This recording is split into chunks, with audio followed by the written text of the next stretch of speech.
A 14,400 kilogram jet takes off from an aircraft carrier via a catapult that is 85 meters long.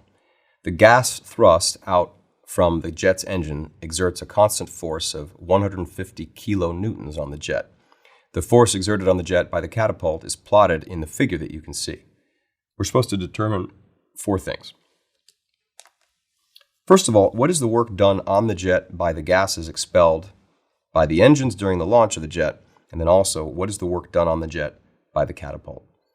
In case these images are not enough to give you a sense of what's going on, we can draw a quick picture. A fighter jet, which I won't draw very well, but anyway, there's your aircraft. There is gas coming out of the back from the engines. That will provide a thrust, and therefore there will be some work done by that.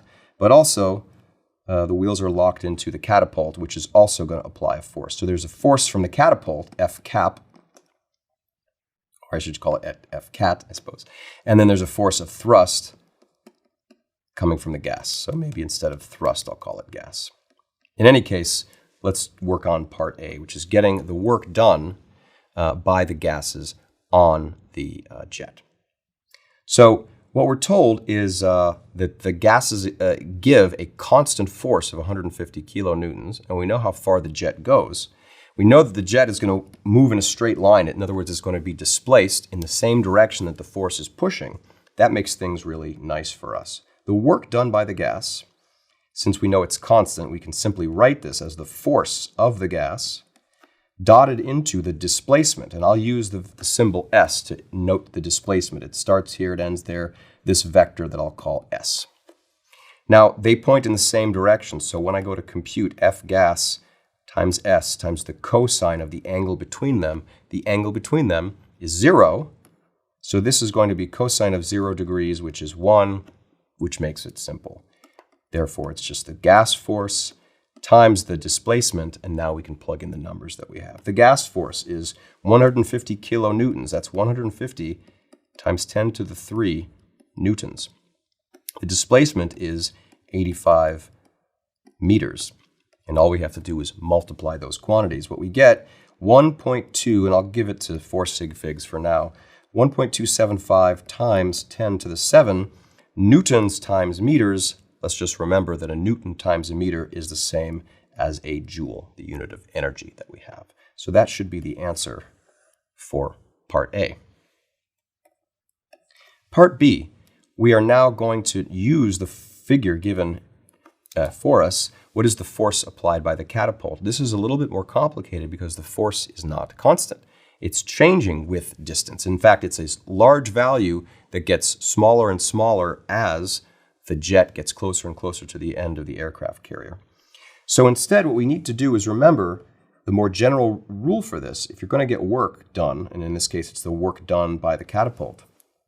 In general, if you have a changing force, you have to do the integral of the work.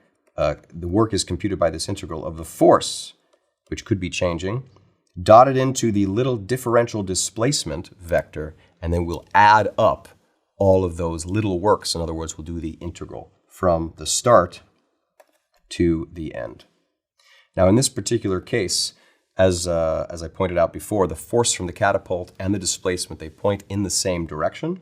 So that makes this a little bit easier. So magnitude of the force times the displacement, which I'll go ahead and indicate this with a delta x. Okay, this being the x direction. And we're starting from 0 and going all the way up to 85 meters. So we could compute that with calculus if we knew the functional form of the force.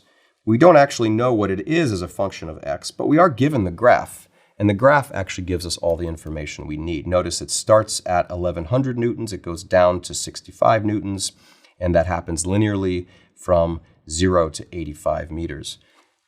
What we're going to do is remember that this is the area under the curve, the area under the catapult force versus x graph.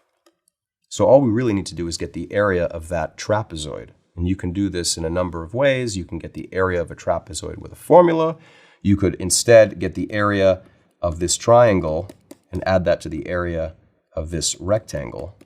However you do it, you should get the same answer. When you do that, you'll find that it's 4.835 times 10 to the 7 joules. So a little bit more, actually several times more work done by the catapult than by the gas. In part C, we're supposed to get the net work done on the jet, and in part D, we'll figure out the speed of the jet after leaving the carrier. Part C is straightforward. The net work done is the work done by the gas plus the work done by the catapult. There's no other work to account for, so we simply add up those two numbers. And when you do that, you find that this is 6.11 approximately times 10 to the 7 joules. So about 61 million joules. Okay. Finally, in part D, what does work have to do with speed? There is a relationship. It's called the work-kinetic energy theorem. If you recall, the net work done on an object is equal to the change in its kinetic energy, and there's a speed hiding inside of that kinetic energy. This is 1/2 the final velocity squared times with the mass in there, subtract off 1/2 m v initial squared. We will assume that the jet starts at rest, and so this whole first term is 0. Therefore, if we're trying to figure out what the final speed is, all we have to do is do a little bit of algebra. So I'll multiply by 2 and divide by m. That gives me the speed squared. I'll take a square root, and then we'll be ready to go. The final speed should be the square root of 2 times the net work divided by the mass. And if you plug in those numbers, you'll find that the speed is 89.1 meters per second.